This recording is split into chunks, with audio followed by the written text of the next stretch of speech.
This is Saucy Talks, episode 12. We're here with Namir Blade. His latest project came out in September of 2020, Aphelion's Traveling Circus. How you doing? I'm doing all right. How are y'all? We're good. Good to hear. Good to hear. Growing up in Nashville, which big music city, but the hip hop scene, obviously, there's been acts like Isaiah Rashad who have been obviously ginormous, but it's a very young hip hop scene. Is it kind of hard to find a community here and like get started with that? The community part is easy to find, Yeah.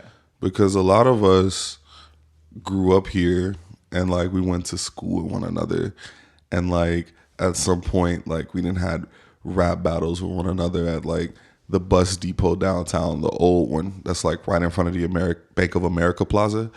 So it's just like we all like know one another, came up with one another, like at the team parties and like the teen birthday parties, so on and so forth. It's just like you kind of like know all the rappers, so like it's super easy to find a community, especially now with just like so many people from like different crews being able to come together, and they're just being a magnifying glass on the city as far as like hip hop and rap coming from the city and shit.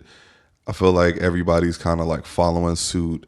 They're sharpening their swords, and yeah, like we linking with one another and like doing shit, creating shit, producing shit, like chatting it up with each other, like building each other up, so on and so forth. I feel like in this city, it's harder to get help from outside of our community.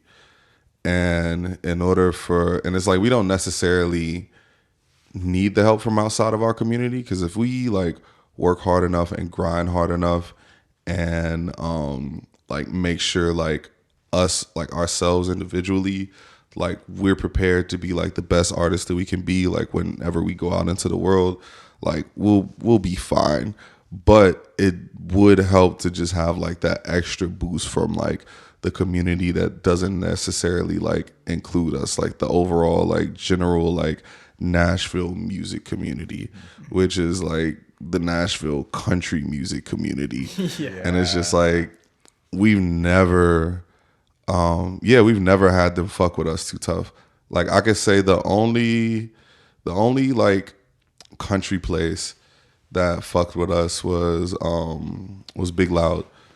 Big Loud, and that's just because of like the homie Ernest K. Like he was inviting us to the studio to like write and just see the environment and be in a creative safe space. And like when I was there, like most of the staff there like treated us pretty good. Like we met like some of the engineers and like hung out there and just learned a lot. But yeah, as far as I know, like that's the, like me personally, that's the only place that I've ever just witnessed like show love to like the Nashville like hip hop community and just black music in general.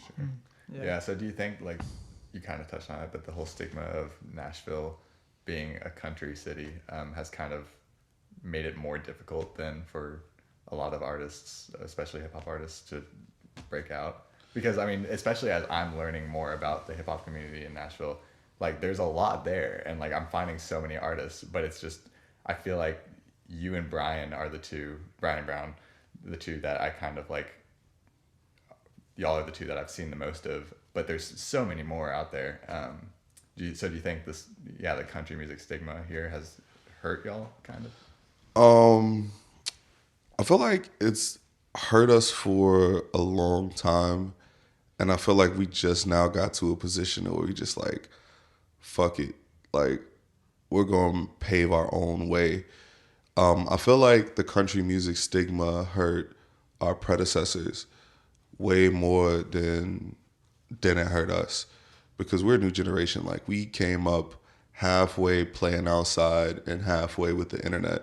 And the internet, the super information highway, that shit has given us the unique ability to connect with all things outside of our city. It's like you can have motherfuckers in Europe like listening to your shit and being like, yo, this shit is crazy, or Asia or Africa or like South America or like any place for that matter.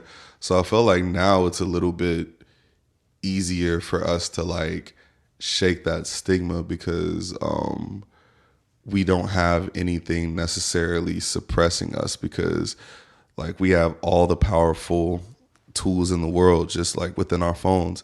It's like we could record a video right now of like what our lives are like really like, or what it's really like to be in a studio setting, or like we could record a song right now and like hit a button on our phone and like that shit is brought to the world, and like major national publications could pick it up. And it's been happening. Like we've had like some DJ booth articles, the NPR shit with me,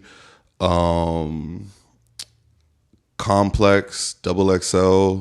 So it's like all these national publications have been like seeing and paying attention to what's been going on here. And even like a few publications here, like I've noticed in particular, the Nashville scene has been doing a lot more coverage on us. Like it used to just be like every now and again, like you'll see like Lido or Buck in the Nashville scene, pretty much like the usual suspects as far as like hip hop music or rap music down here. And now it's like you're seeing people like Petty, Stan, Seti Mac, me, Jordan Webb, like the Black City people, like the Third Eye people, like so on and so forth. It's like you're seeing like all of them get included too in the Nashville scene, to the point to where it's just like we overwhelming them. It's like our output is so strong and our output is so contrived, and each and every one of us as artists are so polished that a blind person couldn't ignore us, because even if you can't see us, you feel the heat coming from the light that we emit. You know what I'm saying? It's like even a blind person can feel like the sun's radiation. Like that's kind of like how we are. Like everybody's just radiating incredibly, and it's just like, yeah, you can't ignore us. We here. We in your face. We in your living room.